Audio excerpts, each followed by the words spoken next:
quick check to see, do people have a hard copy of the Siddur, Shabbat Siddur with them? Okay, Sophia, Sammy, then why don't you pull one up from the internet then, from our Friday evening Okay. service? You know what I mean? Yes. Okay, great. And do people have copies of the cheat sheet or the other handout at all with you? Yes. Great. The cheat sheet and the homework cheat sheet. So, great. Let's see. So, let me just exit.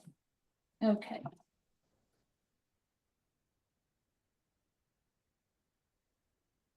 So, this one.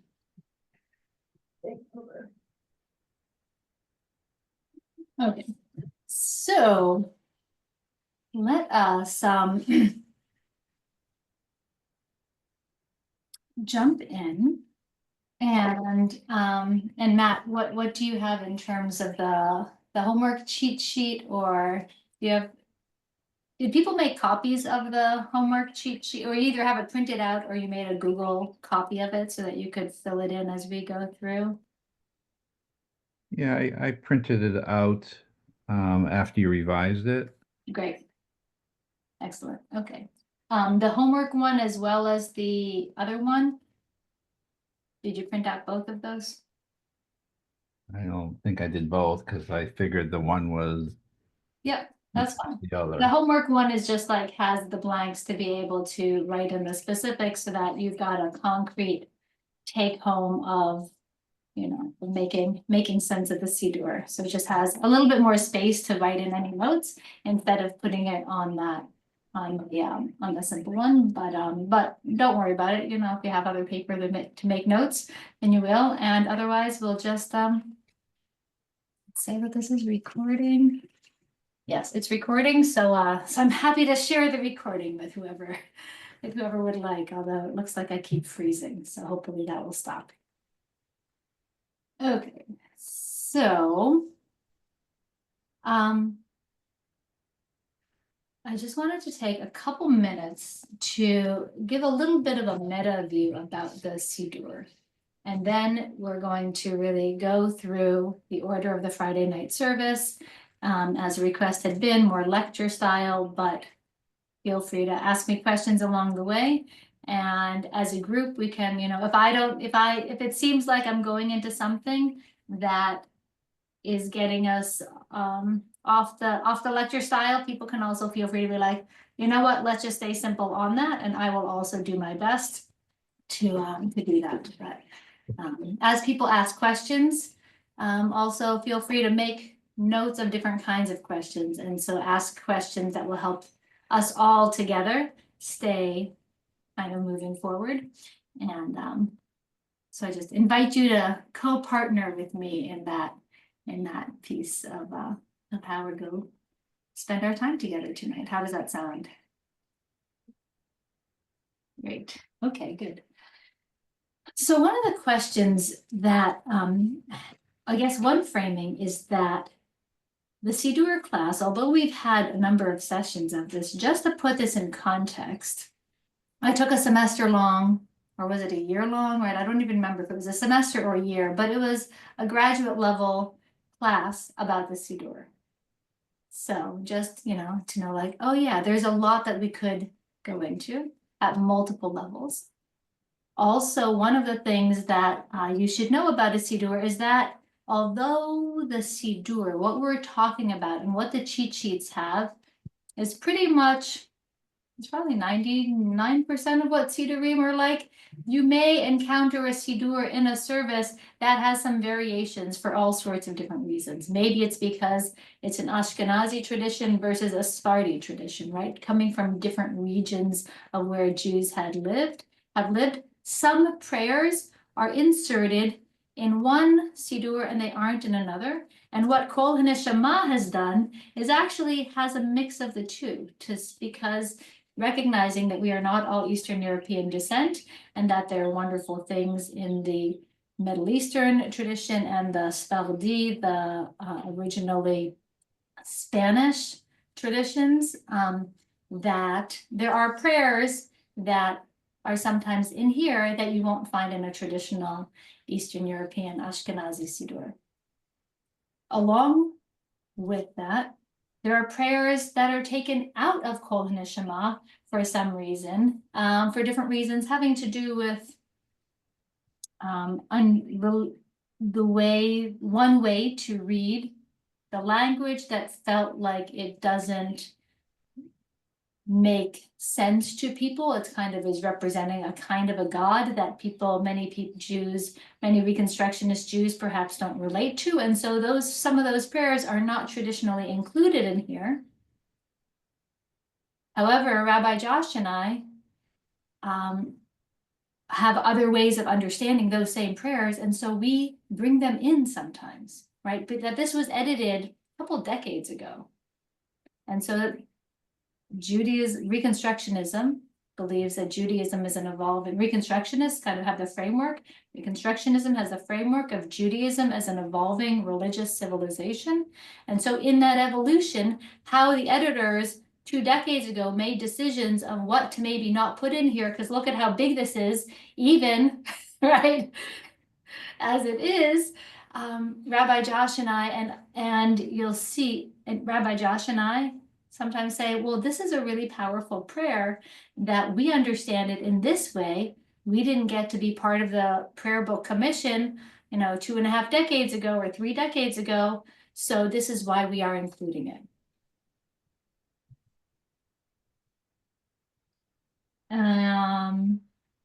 In addition, there's a lot of transliteration in this Siddur, but there's a lot that's also, of course, not transliterated.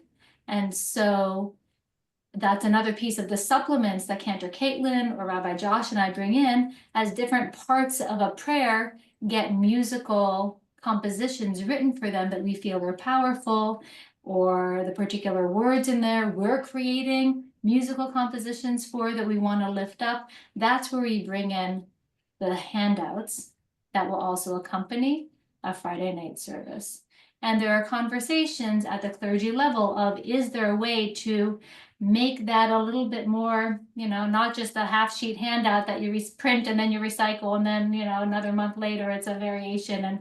And so there are prayer books that actually are binders that some communities have to reflect that piece of how does this actually be, how is this a living document of sorts, not a document, a living support that can respond to what is alive for each one of us on this journey to why pray, why any of this, why Shabbat prayers, because ideally we get to shift our consciousness some through prayer. So when we talk about why these prayers and what's going on, and why are Rabbi Josh and Cantor Caitlin and I choosing different pieces to lift up from these subsections, we are doing that with the context, with the intention of how to support us in shifting our consciousness at some level. Because what is prayer about? It's about being in another state of being. And so when I say shifting our consciousness, I mean like being in a different state of being. If you think about the fact that we are human beings and we have a broad array of ways that we can be at any moment in any interaction, much of the time during the week, there's a lot of managing and doing and a particular kind of creative force that we need to be engaged in as we go to work, as we get from place to place, as we manage all sorts of things, right? Like a very left brain kind of ways we need to be in the world, right? Does that make sense? But we are not only machines. We are far from machines. We're this miraculous whole being, right? As we know, like when we cut ourselves, oh my gosh, it heals. Okay, we can put antibiotic cream on. We can do different things to speed the healing. Wow, how did humans figure out what to do to speed healing? Whether it's chemical things or whether it's plant medicine at whatever different level. There's we can also, the right brain, there's a documentary Rabbi Josh and I were watching recently called The Divided Brain, on this book called The Divided Brain by this neuroscientist who talks about really like the left brain, as we know, like the compartmentalization, and the right brain, the whole picture and the patterns.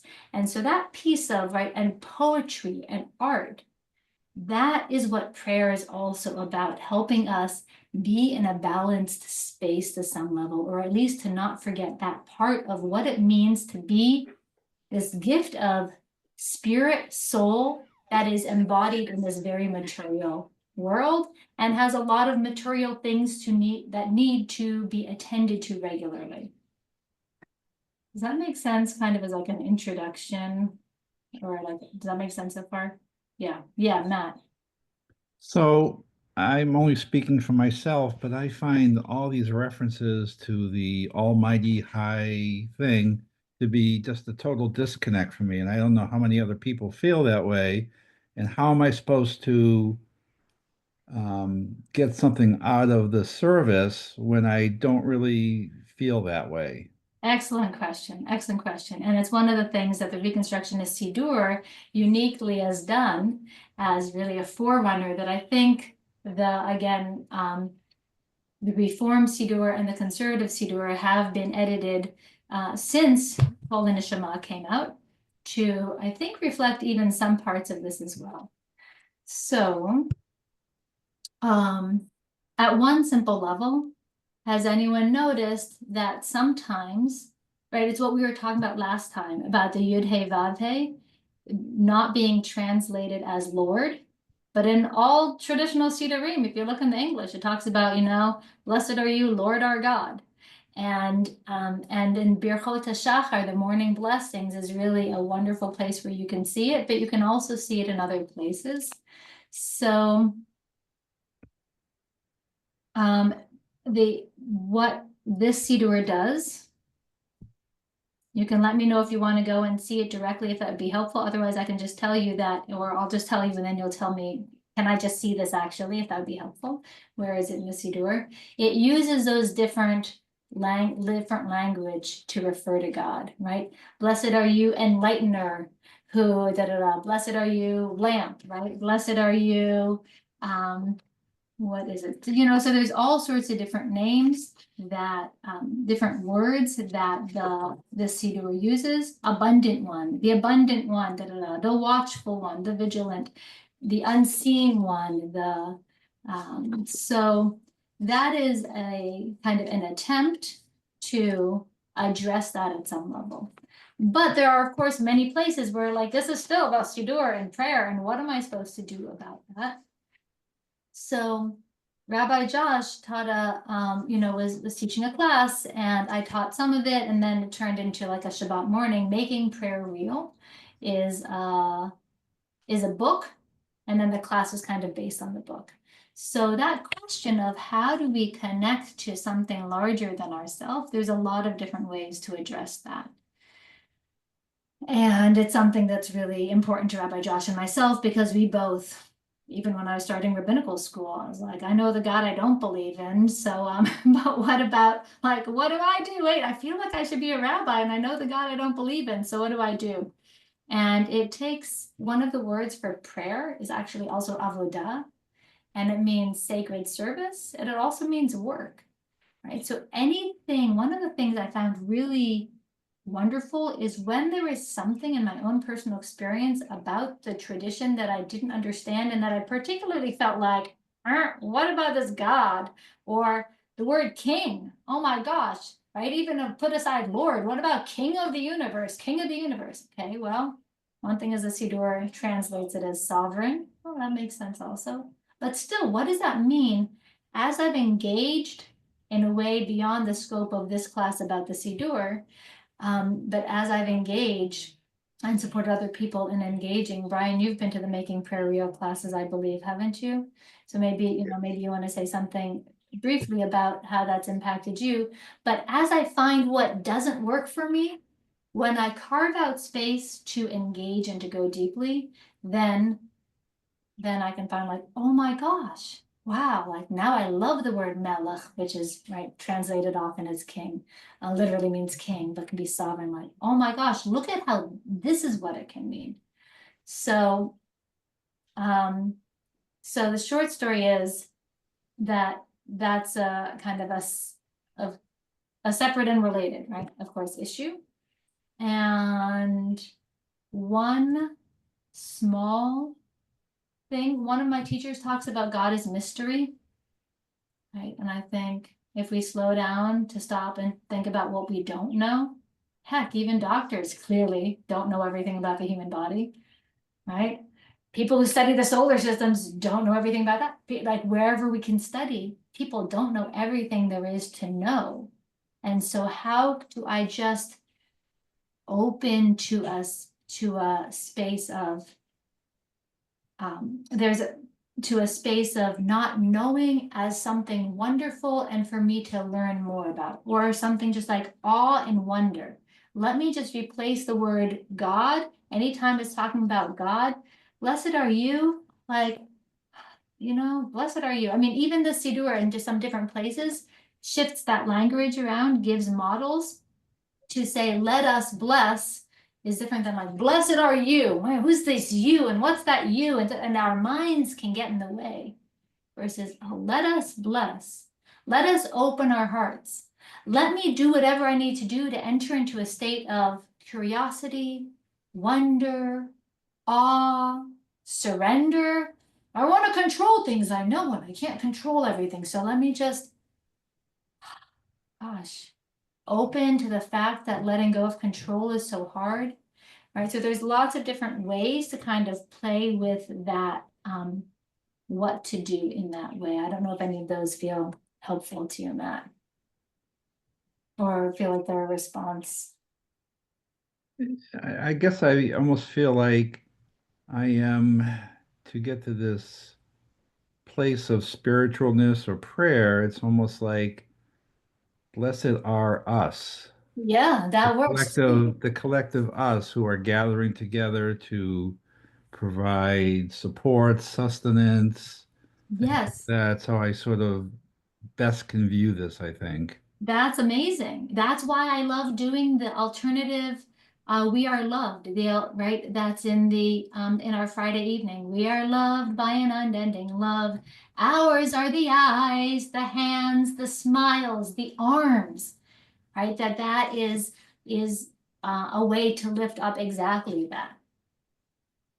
There's a wonderful book called The Path of Blessing, by the way, which by Rabbi Marsha Prager, and it's about what she calls the bracha formula, right? Those 6 words: Baruch Atah Adonai Eloheinu Melech Haolam. Those 6 words. Oh, they're all over the place. I mean, oh, so many reasons to rail against them. What does this mean to bless? Who's the you? What's this God or the Lord? Right? So many different things to rail against. And it's a wonderful way to open up those 6 words like, oh my gosh, who knew? What does it mean? Why are we giving blessings? To give a blessing, to be receiving blessings. It's like just one little piece about that is we get to, right, the reason why Hebrew and like going slowly even and just starting to learn some Hebrew words or the way Hebrew works or recognizing even just Hebrew letters and being open to this is a word, like I wonder, oh, this word is connected to this word. You don't have to go out and do that, but just like there's so much richness in that. That's why I bring in those things. The word blessing, when we're working in English, the word blessing has all sorts of English connotations and Christian and like all sorts of different things. When we go to the Hebrew word, bracha, baruch atah, baruchu, all those different times, nevarech, there's a lot of different ways where it appears. But the word bracha, blessing, is related to the word for knee, berech, and the word for a fountain and pool, a brecha. So what is a connection? And I learned this from that book. So, right, you too, it's not some secret rabbi knowledge. I mean, it was also a rabbi who wrote the book, but you too can access this wisdom, right? This mind-blowing, I feel like it's mind-blowing, like, what? That's interesting. These words are all connected in Hebrew. So what's going on here? Oh, when we're engaged with a bracha, right, blessing, I'm going to just use the word bracha. A bracha, like a brecha, a pool, we think of it as like a fountain, and a fountain of like, like if there was like water pouring over like a leaf down to the next leaf and like pouring over, goes into the pool, cycles back up, and then pours over. It's a cycle. Does that make sense? A visual of like, right, like a fountain, right? You've got the water and it talks in here, right? One of the names, fount of blessing. And I was like, oh, fount of blessing feels very unpoetic, but reading this book is like, oh, right, there's this kind of like fountain. And in this fountain, in that kind of a cycle, it's a cycle. There's a giving and there's a receiving, right? The water pours over and it's given into the next one, and that next one receives it. So what happens then in a bracha that's connected to a brecha, to the pool, is that when we are in an act of giving or of receiving, when we are in an act of receiving, we have an opportunity to give back. I'm about to eat an apple. Well, I could just take it and eat mindlessly, or I could stop for a second and open my heart and just be in awe and wonder. And it's kind of like giving back a state of, it's pretty crazy how an apple comes to be from a seed and this apple tree and the right conditions. Anyone who tries to grow anything, it's like you really have to have a lot of right conditions for anything to grow at lots of different levels. And all the pathways for that apple, just like, and then my body can eat it. And then it turns into nourishment and has these flavors and this one. So to be a response, a bracha response, we can have a formula that we say, thank you God, Baruch atah Adonai Eloheinu melech haolam, borei priya eitz, the bracha over fruits of the tree. But we can also just shift, I'm about to receive, so let me give back awe and wonder, just to shift my state for a moment. Like that's the opportunity within blessings before and after eating, blessings after going to the bathroom, which is also one of the traditional just morning blessings. Oh my gosh, I have openings and closings. Who knew? I mean, of course, we all know when I have a stuffed nose, when we get like, a scratchy throat, it's hard to beat. If we have, right, any kind of, right, other body things that are going on and our openings aren't open and our closings aren't closed, and they're swapped in different ways, we cannot exist. That's one of the blessings here. One framework can be, the tradition says after you go to the bathroom, you're supposed to say this blessing. And another one is every morning we get to slow down and stop and say, I'm alive because my openings are open and my closings are closed. That's actually miraculous, right? How much we take that for granted. I mean, Matt, your broken ribs, you're right, like the other recent things you were going through. So this whole stuff about the Siddur, right? We just came off the relatively, 2 weeks ago, the holiday of Passover. And at Passover, many people had a Seder. A Seder. Seder, Siddur. Yes, those words are related. A Seder doesn't just mean a meal, a Passover meal, but it means ritual structures in a particular order. The Siddur is a structure of particular orders. Why do we have this structure? For some people, it's because that's what we have to do. For Reconstructionists, we don't have to.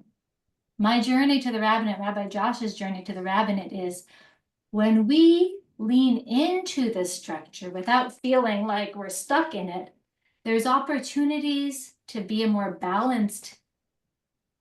in more balanced existence. I'm typing on the computer and left brain is activated and, oh my gosh, how can I be in the right brain? How can I slow down? How can I be in these other states of connectivity and wonder and awe, gratitude, right? So this is at a large level about helping us shift in. And one of the other radical, simple takeaways, hopefully from tonight, is that because we are so left brain focused, when we encounter a book to read, unless it's a fiction or nonfiction, our left brain like reads it as, is this history? Is this science? Is this, right? Some kind of analysis. But the Siddur is meant to be read as poetry. If we open a book of poems, we know to look at it in that way, to open to connections in a different way.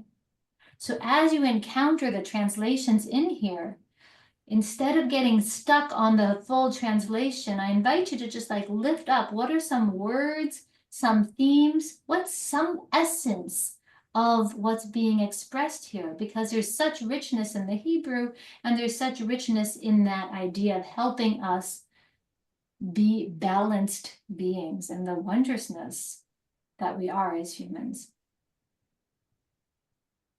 Is that helpful? Yeah. So, good. There is a book series called My People's Prayer Book as well. And I can, let me think where to write these right now. Let me just, I know Rabbi Rebecca has a copy of that in her office at the synagogue. We have a copy of it at home. There's like 6 volumes. Where's ours at the synagogue? It's not in the synagogue library yet. Somebody can certainly donate it and have it be as a resource in the synagogue library, but it gives you a lot more about the different prayers and the history of them and different pieces about them than, again, beyond the scope of what this class can do. Let me just quickly write a name in My People's Prayer Book. I also talked about the path of blessing, and then I can send people out and making prayer real. So let me just quickly look at my notes here to see if there's anything else I wanted to add. Judaism is full of spiritual practices, right? And like, and going to services, doing any of these prayers is about a spiritual practice. And we can like have those words roll off our tongue. Oh yeah, it's a spiritual practice.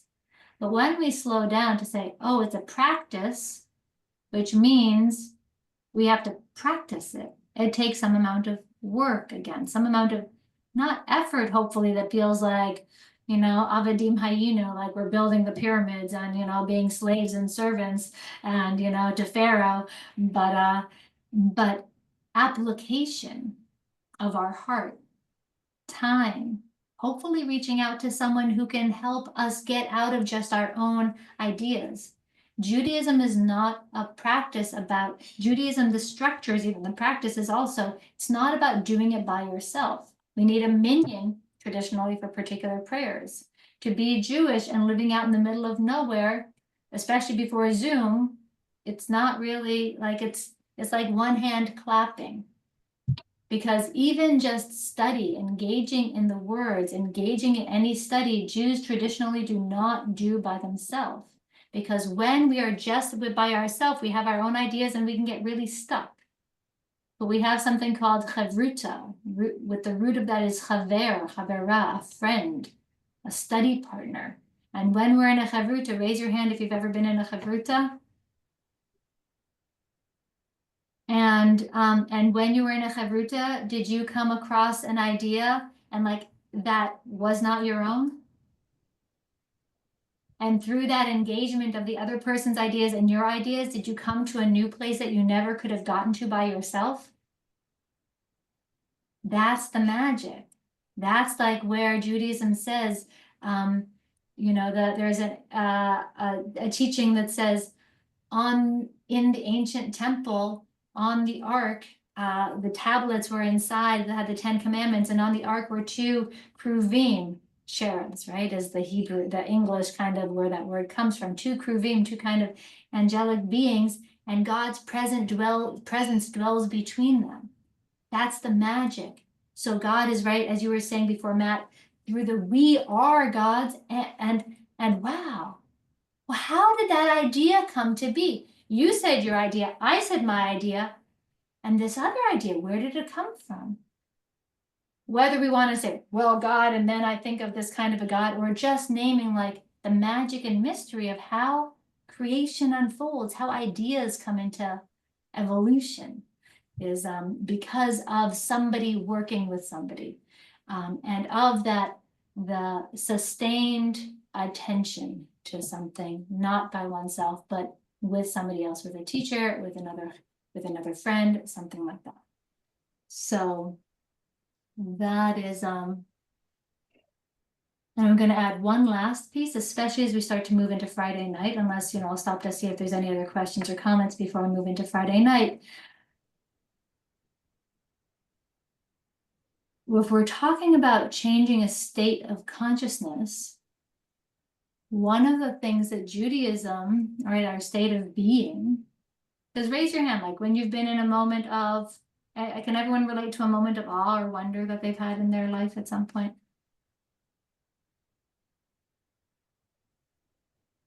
So let's hear a couple of those to help others be like, oh yeah, and that too. Oh yeah, and that too.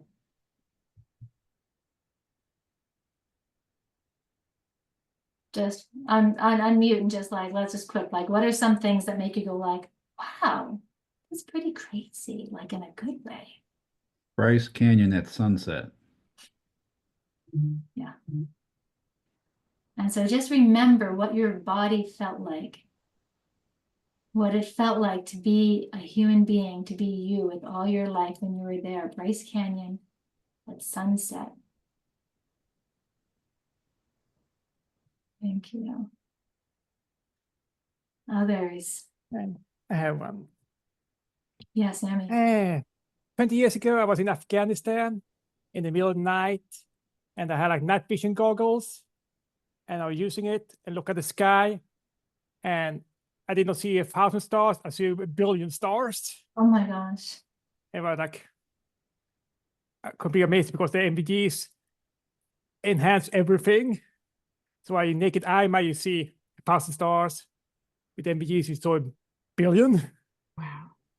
Wow. Oh my gosh. Right. And so that's amazing. Right. I'm just thinking when I was first in Israel, when we had a trip to the Negev, to the desert, and we were camping out, and I'd never camped in the desert before, and it was very much dark sky area, and I looked up, I was like, oh, this is where that expression, a blanket of stars, came from. And I can only imagine, all the more so than with night vision glasses, really, like, wow. Who else would like to add something?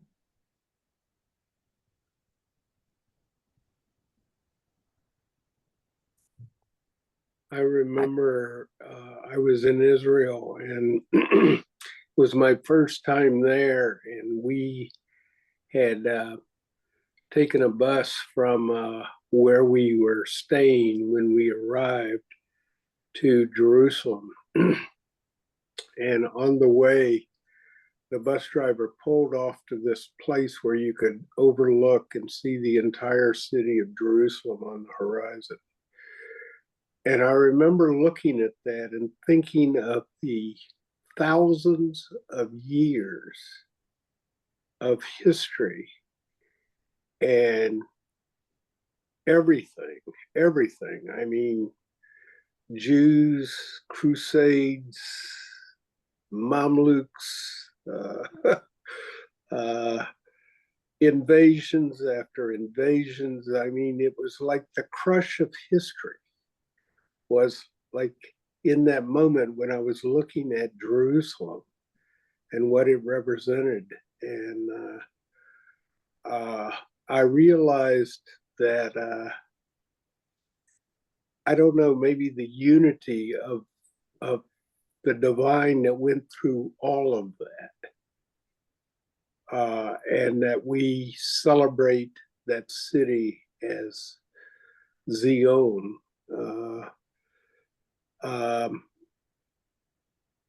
And something incredibly special. I don't know. It was like the oneness and the unity of the people that I could never explain again. But I don't know, it hit me. Yeah. Yeah. Yeah, thank you. Debbie, is that helpful?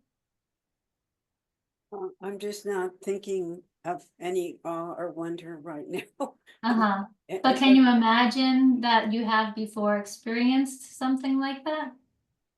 Oh, I guess so.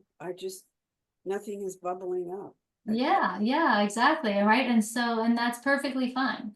Right. Just knowing that, like, oh, right, this is the kind, I mean, and again, those are like pretty big things, but it can also be something so small. Carol, what would you like to add? Well, I don't have anything quite as dazzling as what the other people presented, but I was, trying to rack my memory. And one thing that really struck me on my travels is when I went to Spain and saw the works of Antonio Gaudi, the Sagrada Familia, the big church that was never finished because he got hit by a trolley, I think, or had a heart attack on a trolley, something. He was hit by a car. He was hit by a car. Okay.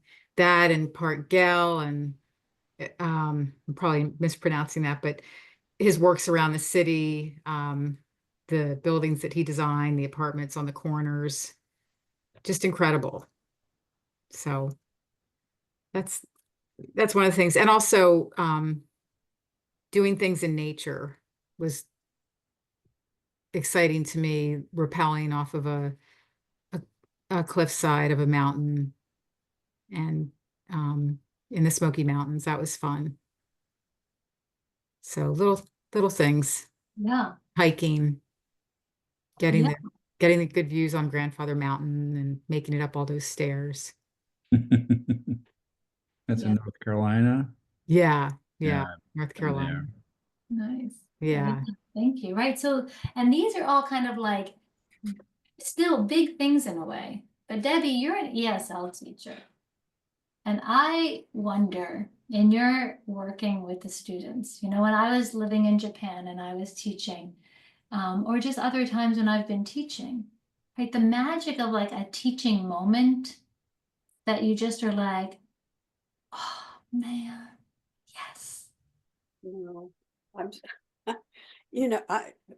maybe my brain just doesn't think that way. I just didn't have those kind of moments of, oh, if I did, then they get lost in everyday life. So unless I documented it, I don't remember.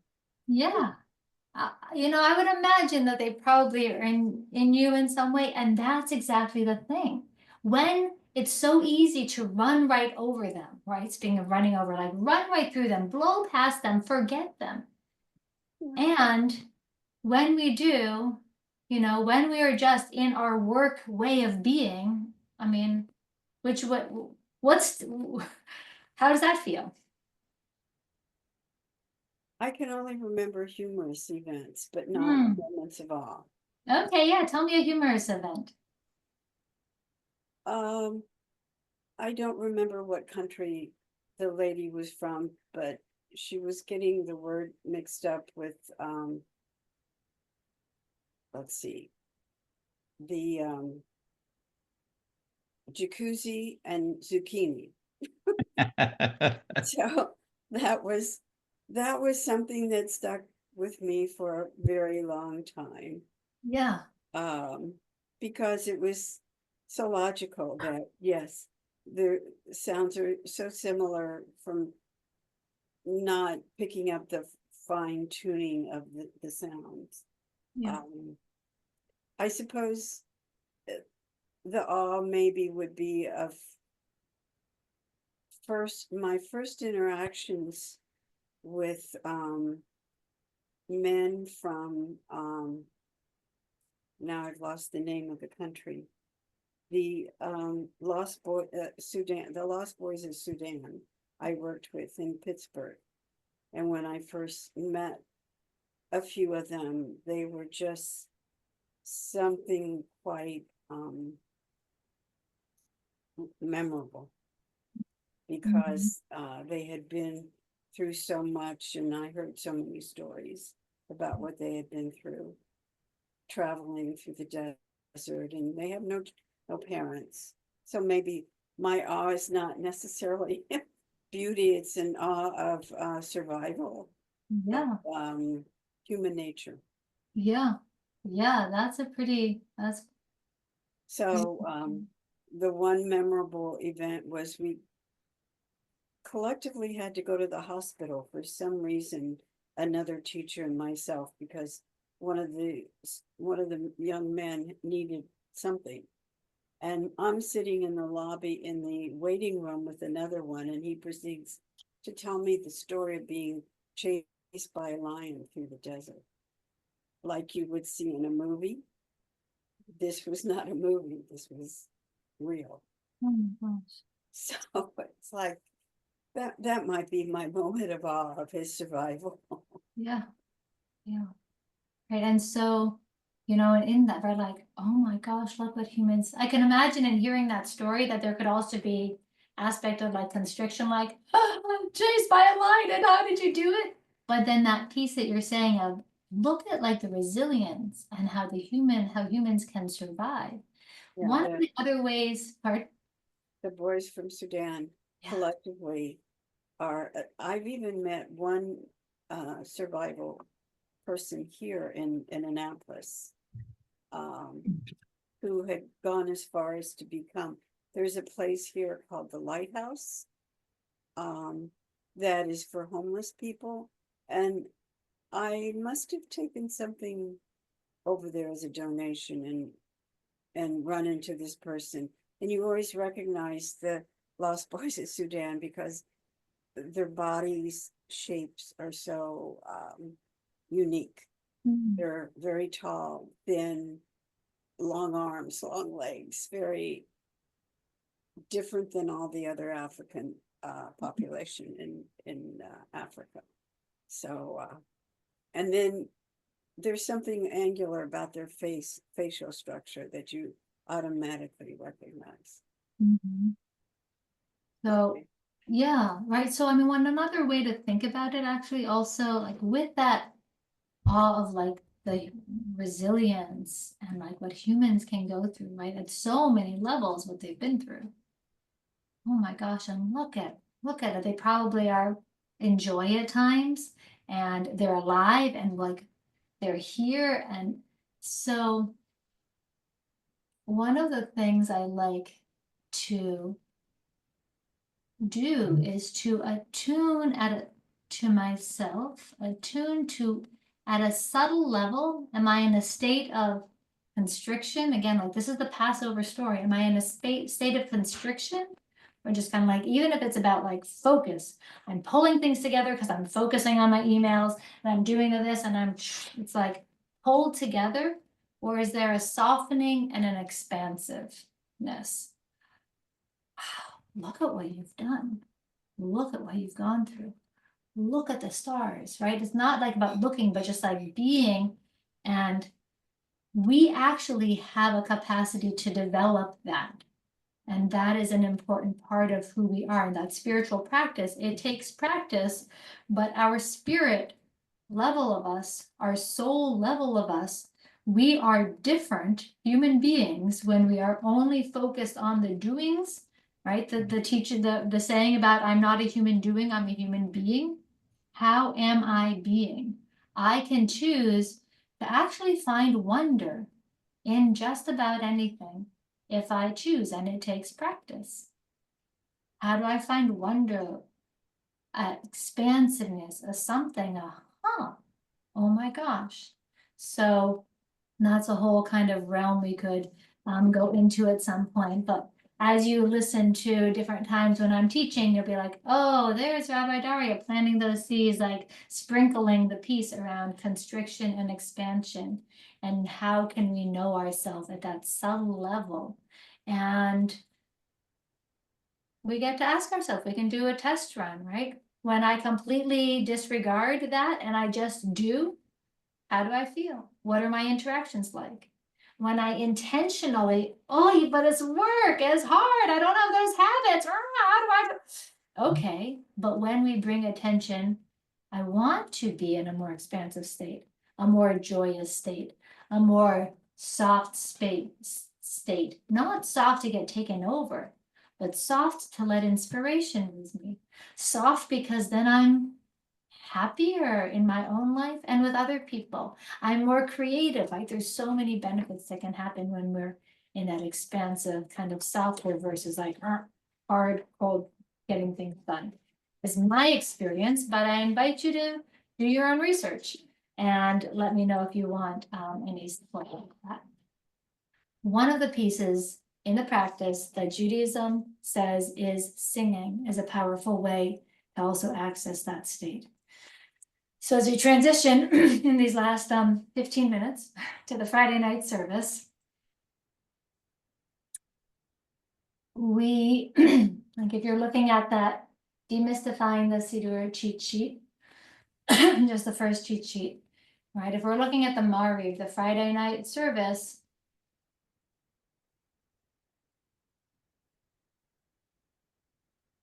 there's a lot of things that we talk about, there's a lot of prayers, a lot of singing that we do that specifically says, let us sing and be in joy. So when people come to services and they're like, well, I don't like to sing. Well, first, you know, what an anti-human kind of culture we've developed. Not to be shaming ourselves, but just to be turning with compassion towards what happens when we live in a world where people don't feel comfortable singing. Like, well, I'm a bad singer and this and that. There's a shutdown that happens. The voice is very connected to the heart, connected to our whole being. Humming, you can look at all the science around the vagus nerves and how the vagus nerve and how that impacts us when even we hum. Right, when there is vibration coming from here and it can vibrate and move through our whole body, then we can have movement versus the calcification and ossification that happens to the soul and the body and the mind when we are only doing and I can't sing. Right? Most cultures in the world, traditional cultures, there would be singing. You know, you're singing when you're working, you're singing around, you're singing because you're not sitting at a phone scrolling all sorts of times. And so that's part of what the practice looks like, which is why at Oseh Shalom, you can certainly encounter many synagogues where the singing is not as robust as it is at Oseh Shalom, but it's one of the things that spoke to Rabbi Josh and I in coming here, and certainly working with Cantor Caitlin and her coming as well. But certainly even Charlie before, just that it's really, you know, there's that singing. And of course, not everybody at Oseh still is comfortable singing out full on. And some people are. And wherever we each are with that, like that's why I always encourage people, yai-da-da, la-la-la, whatever needs to happen. And for people who really didn't grow up in a singing family or setting, I do know that it can feel very overwhelming to try to sing if you don't know the music and you don't know the words. Like there are lots of steps that can happen that often have been developed in humans, and in this world we live in right now, many people do not have all those pieces that have been nurtured along the way, and so it can feel very off-putting to try to join in. And speak to Cantor Caitlin and myself or Rabbi Josh about that if you want, because finding your way in to be able to join your voice as fully as possible is a really helpful, wonderful part of the experience and a tool in that practice of shifting. So,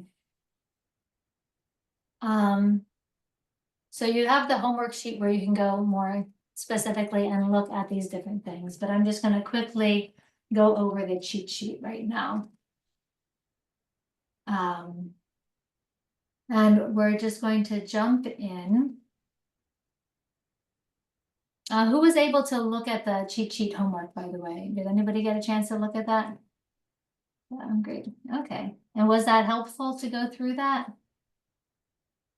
What did you find when you went through it?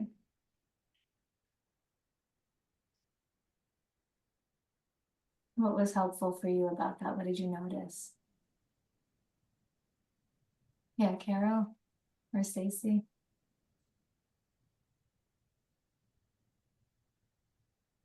I got more of a map of the Siddur of the order that it's in. You know, there was a lot here. It was pretty meaty, going through the Siddur in order like this. And, you know, I could have probably studied, you know, 8 hours a day of the 2 weeks between last class and now, and still be reading it if I read all the prayers and not just written down the page numbers. Right, but all I want to do is like to just like write down the page numbers, because then you can get a sense that it's not completely random. They're actually just like, oh, so Psalm 95 takes 2 pages, and then it's Psalm 96, and then that takes 2 pages, and then it's Psalm 97.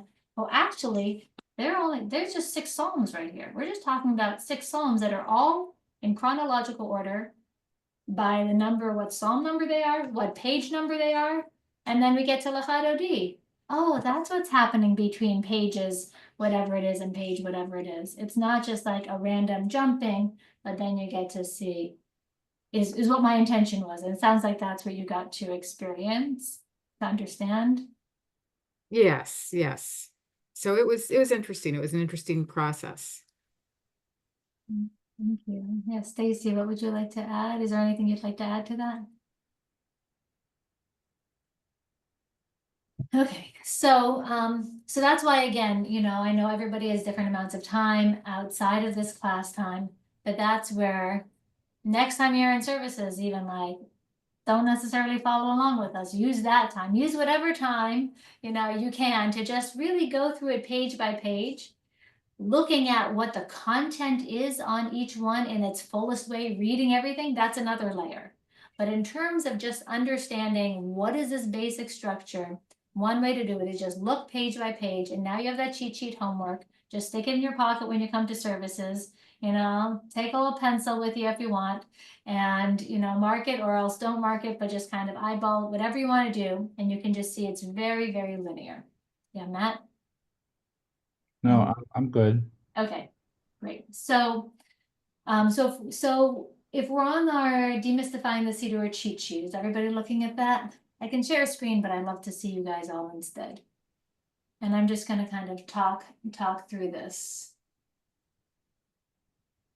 And so everybody's got their sheet. Right, so so again, there's 3 services a day, and starting with Maariv having to do with the word Erev evening, and not looking at the other things. I'm trying to stay within the bowling lane here this Friday night. Maariv just means evening. Every day, every evening of the year, Jews traditionally would be praying. When does evening start? That's a separate question. I'm not going to talk about it so much, but it's evening time. Shabbat starts before you see 3 stars. Shabbat starts as the light starts to get go down, the sun starts to go down, and traditionally you would light candles before it's actually dark. Shabbat ends when there's 3 stars in the sky. Then you know it's dark enough, you know, without the night vision glasses. But 3 stars in one place, right? Not like, oh, there's one, but like, oh, I can see 3 stars in this area. Oh, it's gotten dark. Our planet has been turning, the world is turning. So Maariv happens, we'll just say in the evening. A Friday evening Maariv is preceded by Kabbalat, by a Kabbalah, a receiving Kabbalat Shabbat.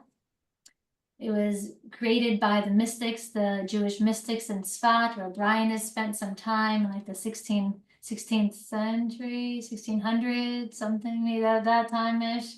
That's not like, I'm sorry, that's not my forte, is remembering all specifics like that.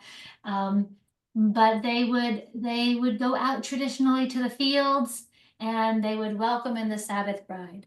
Shabbat is also this idea about love, about it being a marriage ceremony between God and Bnei Israel, the Jews. And so there's this different, right? That's why we go out. That's why we open the door when we get to Lecha Dodi in that last verse, and we're saying, Boi v'shalom, come in peace, right? If anyone does one of the Hebrew the free Hebrew programs that you can do, the NJOP, it's called New Jewish Outreach Program, or National Jewish. Anyway, one of the words you learn is ba, 2 Hebrew letters, the first and the second Hebrew letter, ba, abba, ba, right? Come, Father, come. Father came, Father come, same thing. Ba, boi. They sound completely different when you're listening to them, when you're just listening. When you look at them, you see they both have a bet and an olive. Come on in, Sabbath bride. Oh, welcome. There's a bride. The Shabbat is a bride. No, we're the bride and God's a husband. No, it's just like, okay, without getting too into that, there's marriage ideas, there's love ideas. And so that's why even before Kabbalat Shabbat, the opening, right, as we have for Mariv here on this cheat sheet, it says, Mariv, warm up only on Shabbat. We've got several different options that some communities may do everything. We have Yedid Nefesh, right, is a song about, oh, my dear beloved. Shir HaShirim, the Song of Songs. And you can see these things in here. If you go page by page, if it sounds confusing, that's why you have the cheat sheet homework sheet, that you can look at it and you can make notes. Okay, these are the pages and what are these themes? And you'll see, oh, there's themes about love. Oh, when I'm in a connection, a love connection with somebody, whether it's because it's a pet or whether it's I'm outdoors or whether it's a human being at whatever different level, there's that expansiveness I was talking about before. So if we're going to get ready, so if this Shabbat practice is about entering into not only on wonder that can happen like any service, but also specifically about love at a deeper level, because we have specific prayers about love that are around the Shema, actually. We are loved by an unending love. Oh, that comes right before the Shema. We're going to get there later. So anyway, love, a spiritual practice of our being. So there's different warm-ups around love. Then there's 6 Psalms, and we get into Kabbalat Shabbat, and there's just 6 Psalms, and you'll see them.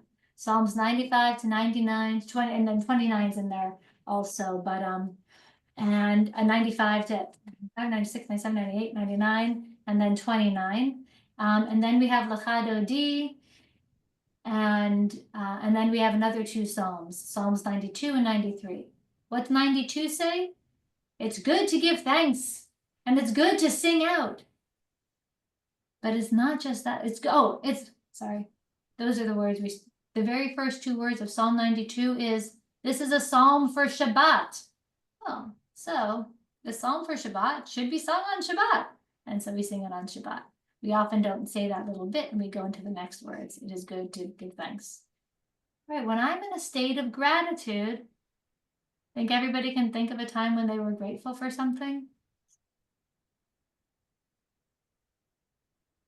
Yes? No?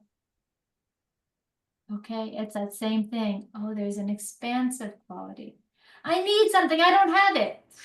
Right, feel in, there's, oh my gosh, thank you so much. So whether it's all right, gratitude is another big one, a state shifter. So of all these different Psalms, the Kabbalists chose them, the original redactors of the Siddur chose them. There's a lot of the language, to your point originally, Matt, that also feels like it's a little hard to connect to, I think, for many of us. And takes, whatever, it's hard to connect to. And so that's one reason, because we are at a synagogue that doesn't say we have to do them all. We get to say, well, which ones of these Psalms do we feel like have easy access to themes that we can connect to helping us get into a more expansive state. So it's been an hour.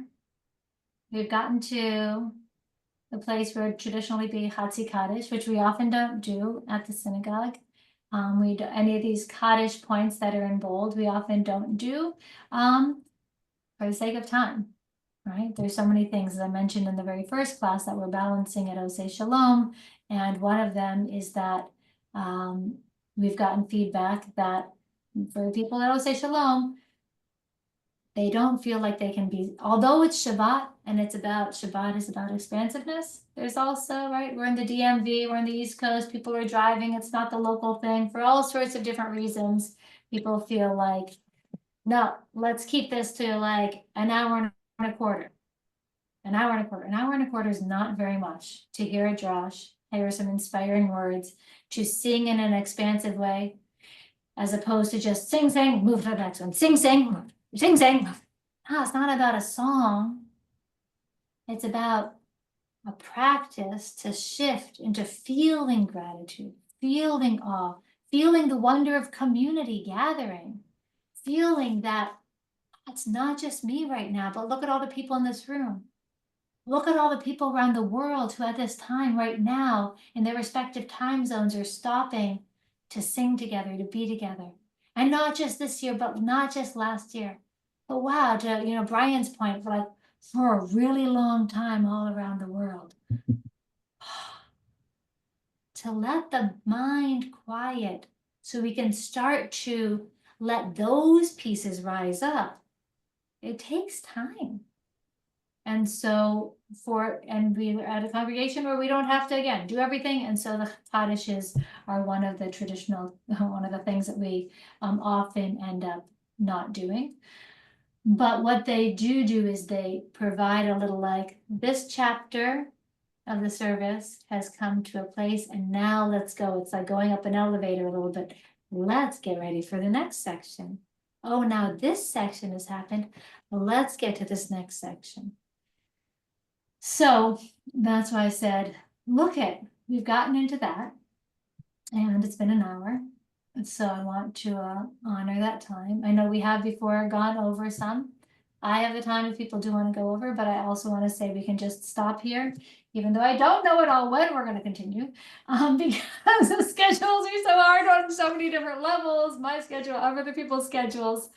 But so, well, I don't know. Well, this was good, and I'd like to continue to get into the Friday night. Okay, so has this been kind of a helpful different framing for this? And Yes. okay, great. Debbie, any comments on how this has been for you? Stressful and frustrating Mhm. because I just don't still get it. I mean, I've gone through and done this, but I think what I want to know is when we're there together, Yeah. what is the format, and maybe So let me, give, what if let me finish. yeah, sorry, thank Okay. you. Yeah. And maybe some enlightenment about certain psalms or certain prayers that come from your knowledge that you've learned through going to school, that is more than just the words. Like,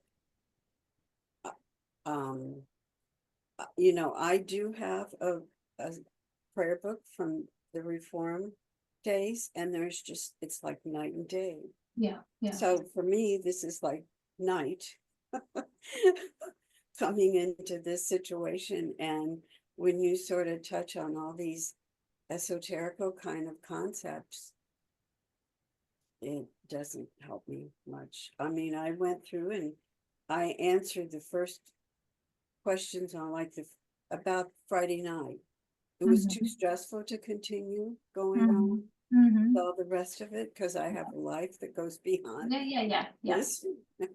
So if you were going to do a questionnaire like that, and it's Friday night, my belief was that you should have just stuck with Friday night and not included the day and the afternoon and the holidays. So that's where I'm coming from. Yeah. Thank you for sharing so honestly. So when I give kind of like the fuller options of things, it sounds like it just ends up becoming overwhelming for you to like Although there are comparisons, like I can't deal with that, like just tell me just Friday night. So did I understand that correctly? Yeah, Okay, that's right. great. So I'm wondering with your papers then, feel free to just like fold back all the other columns or to just copy the Friday night piece into a new document for yourself. Well, And it's just one step, if that's helpful, but I wonder also about taking about 5 minutes, and I'm just gonna kind of quickly, in a straightforward way, just kind of go through what the rest of a Friday night looks like. If people, and anybody who needs to leave, you can leave, but I got my timer set here for 5 minutes. How's that sound? Okay, so, Debbie, are you up to speed with where we got up to with the Chatzi Kaddish so far? I don't know what you're talking about. Okay, are you looking at are you looking at the cheat sheet forms? I can look at that, or I'm looking at the questionnaire. I don't know which you want. Let's do the cheat sheet, either the homework cheat sheet or just the regular cheat sheet. Okay, I'm there. Okay, which one are you looking at? The grid work, that one. Okay. The one that's The one, and it says it, what does it say at the top? the Mahari, And the whole title of the sheet says, Demystifying the Siddur cheat sheet. okay, great. Because there's one that, oh wait, This is the one that you redid. yeah, no, exactly right. I see that, I didn't say homework for the one. Okay, one is titled homework. Is it can you just show it up? Show it to me so I can just see, because there's two that actually have that title, and I want to just make sure I'm looking at the right one with you. It's the second one you did that you said ignore the first one. Okay, great. And you did the second one and all the bullets were lined up in. Yep. Excellent, great, good, yep. Okay, so. Okay, so we're looking at those left two columns. The one column is kind of says what's going on, and then the next column says Mariv, right? So I know you've gone through the eternal love and you've gone through the Shema and so is that where you are on the second page? Yep, so that's exactly where we just picked up. When I said if you go to the prior page, it says Chatzi Kaddish is the very last thing. Half And so- Kaddish? Yeah, half. Oh, thank you. Yes, half Kaddish. Yes, half in Chatzi. Yes, thank you. I apologize for that. Yes. Half Kaddish. I don't know what half Kaddish means. Exactly, but I'm just letting you know that there's a prayer and it's gonna say, it's a short Kaddish. Okay, Okay, cool. yeah, because Okay. it's a half one versus a later one is called the full one. And Okay, so you can write on there, one thing I didn't write is, that I'm writing now on this one is Chatzi. Chatzi Kaddish. So Chatzi, the word means half. okay. So, right, so we did the preparatory pieces that we just have been talking about. That's all the stuff we've talked about. We get up to Chatzi Kaddish, the short Kaddish, the half Kaddish, and that means that chunk. Now we're ready to move to the next chunk. Yeah? Okay, so the next chunk, as we can see on the left side, and the gray, says it's about Shema and its blessings. So we've got all these pages now that are going to this section of the service is about the Shema, having to do with oneness and these different blessings. And the blessings are about light, love, and redemption. Okay. And you can see that specifically through these specific prayers. The prayer of Baruch Hu. Is that something that's familiar to you that you remember also from the Reformed community? Yes. So right now, welcoming God, gathering in community, and always in the evening after Baruch Hu, we have a blessing about light, but the light has to do with the sun and the moon and the stars. So as Okay. Carol was saying, if you go through all the different things, you will see, oh, those are some main themes in that prayer. And the next one has to do with eternal love. In Hebrew, ahavat olam means eternal love. And we sometimes will do the interpretive ahavat olam. We are loved by an unending love. That's what I was referencing before. Okay? Okay. And then right after that, then our next prayer has to do is the Shema. But the Shema is not just the one line, Hear, O Israel, the Lord our God, the Lord is one. That's the main thing. But we can also talk about the Shema within these 3 other paragraphs of sorts, these 3 other biblical sections. So that's why it says Shema plus 3 biblical texts.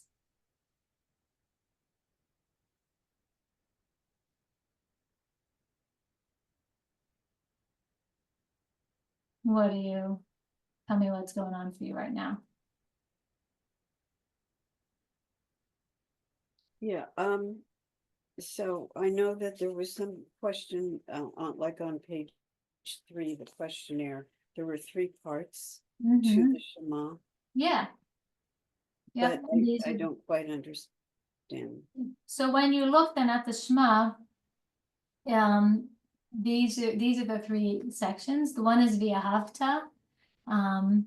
So which you probably did in your other synagogue, either in English, you should love the Lord your God with all your heart, with all your soul, all your might.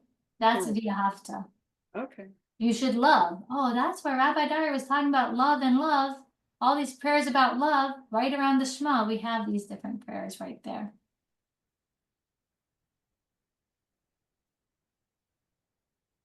So that's the first of these sections within the Shema.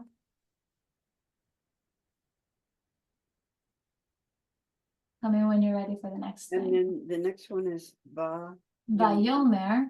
And if you look in the Siddur, in the reconstruction of Siddur, there's 2 options, and it'll say biblical selection 1 or 2.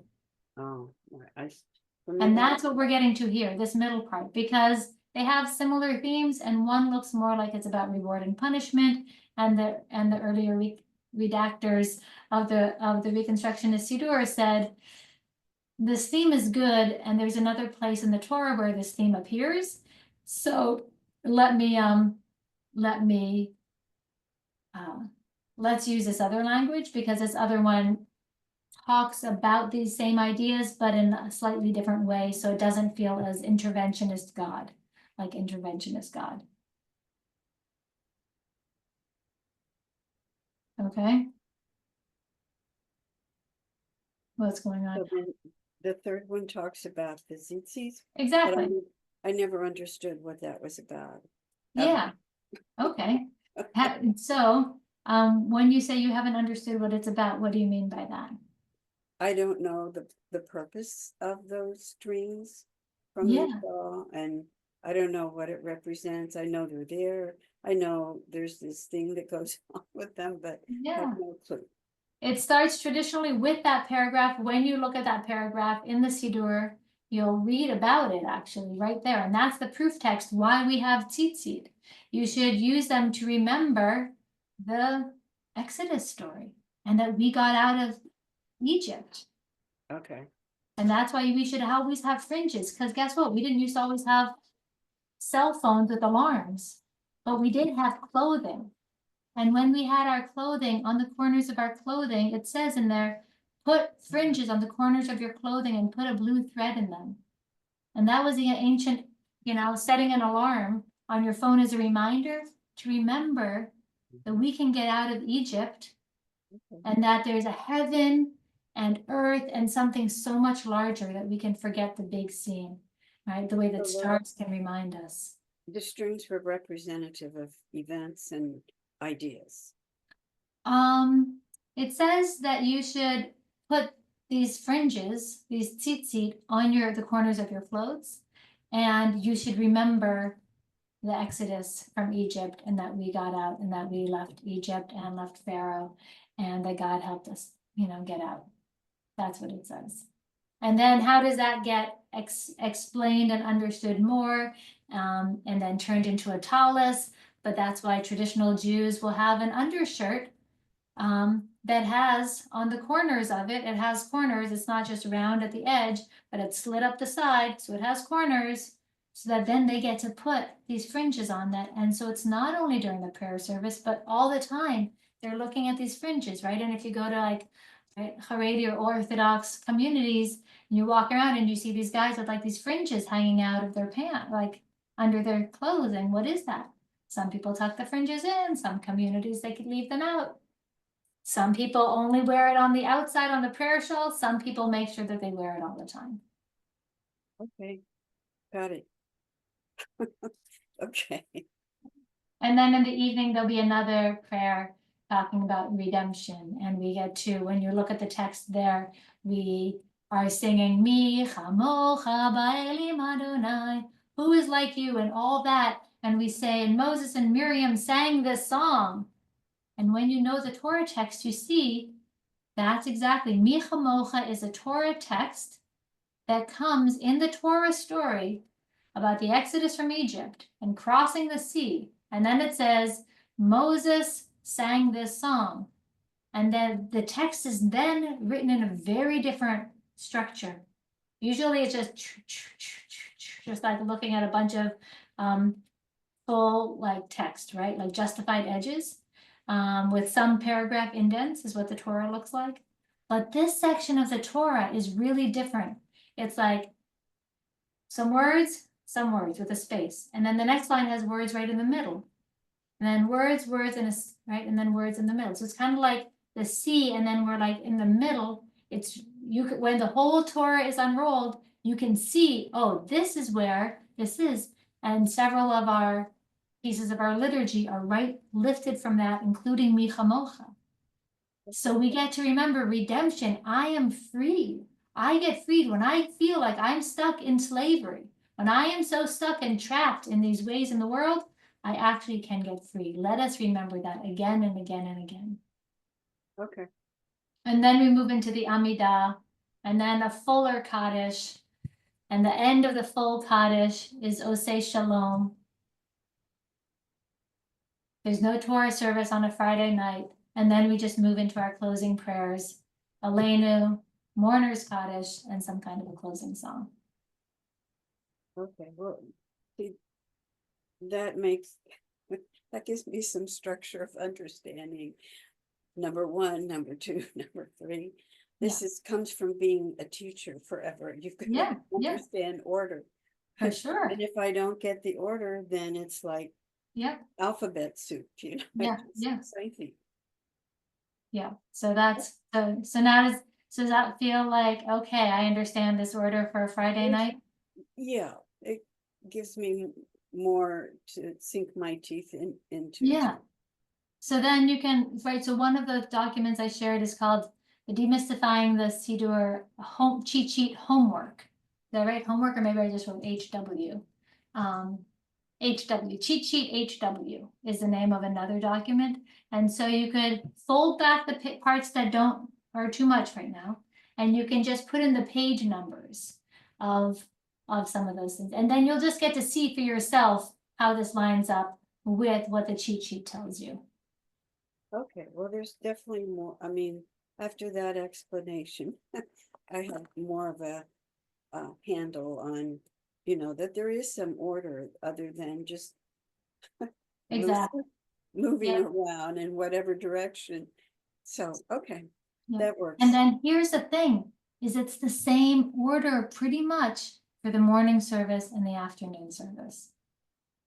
And that's why those things are there. Like once you understand what that order is, there's a couple changes, some slight swaps, but it really is very much of the same order. Okay. So that's where you get to just be curious. You listening. Pardon? I appreciate you listening to my question. Yeah, no, of course. I'm so glad we finally got to a place where you're like, yes, I get the order, the Seder of the Siddur, the order of the Book of Order. Okay. Yes. Well, it is 20, so I think I'm going to say thank you very much. And you're welcome.